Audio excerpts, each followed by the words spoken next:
100 of the best sci-fi movies. Man, it's me, your boy C, the host of most of the things right here on the Paprika Network, man. 24 of the hours have passed as we keep on doing this sci-fi list. What I think are the 100 best sci-fi movies of all time, random. From 100 to 1, we're talking about one of these a day for the first 100 long-ass days of 2022. Yesterday, you might recall, we talked a little bit about The Wrath of Khan. Boom, boom, boom, boom, boom, boom, boom, boom, boom, boom, boom. Listen, man, if you don't know about Wrath of Khan, there's no hope for you in Paprika. What I consider to be one of the best revenge movies of all time. And one of the few revenge movies where the bad guy trying to get their revenge kind of wins. Like, he doesn't kill Kirk, but he gets Kirk's best friend, and sometimes that's even fucking worse, man, because then you gotta live with the shit. Or you do what Kirk does and steal your buddy's body back. On today's list, man, we are talking about number 21, Predestination. Let's check out this tagline, people.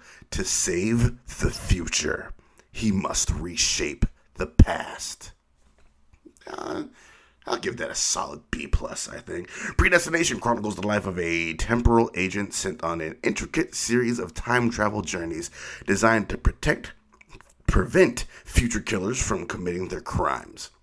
Now, on his final assignment, the agent must stop the one criminal that has eluded him throughout time and prevent a devastating attack in which thousands of lives will be lost. Look, this movie is difficult to talk about without revealing or spoiling anything. A little peek behind the curtain. I somehow accidentally skipped recording this one at the recording studio, which is why the audio quality for this particular episode is different. I'm at my house. The post is already up, and I'm seeing people's reactions. This is the only time this has ever happened where I'm seeing people's reactions before I actually record the episode. And there's a couple people in there who have not seen Predestination, so keep this light and even keeled. This is one of the best time travel movies there is.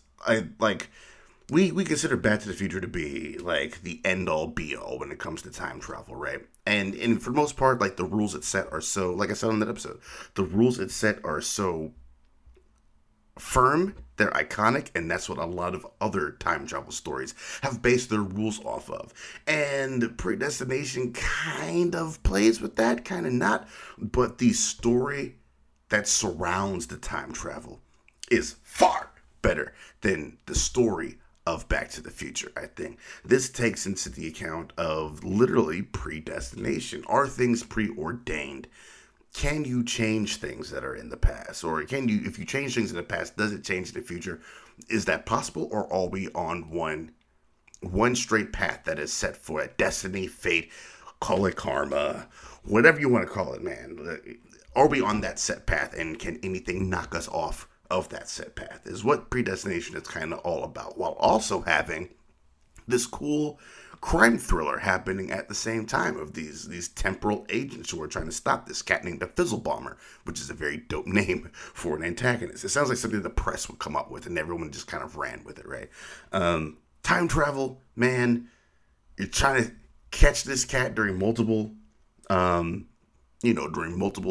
eras and decades of U.S. history, of New York. I think it's like spans like 60 years, this whole movie. And then in the midst of all that, you have this horribly heart-wrenching story that this man is just telling Ethan Hawke at a bar, underlaid under all that's happening. And as far as like putting characters through the ringer, man, this might be the most through the ringer put character in fiction, man. Everything wrong goes wrong for this guy.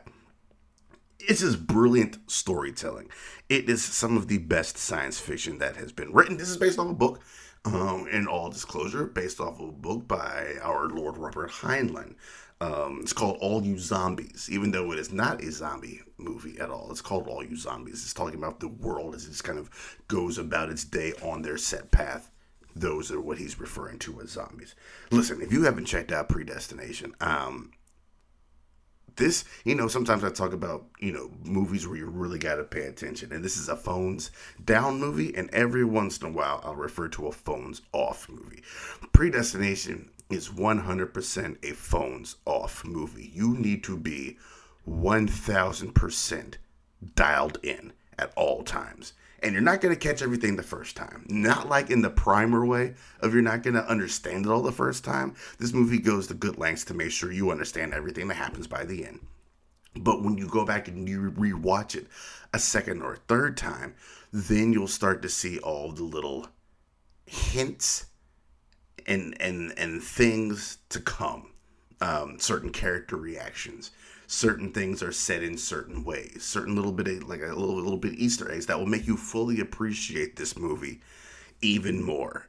One that I just rewatched it today, right before I recorded this, and there's something that I had never picked up on that is blatantly obvious after you understand what all has transpired in the movie. That there's all sorts of little things, the details, the attention to detail in this movie is absolutely outrageous.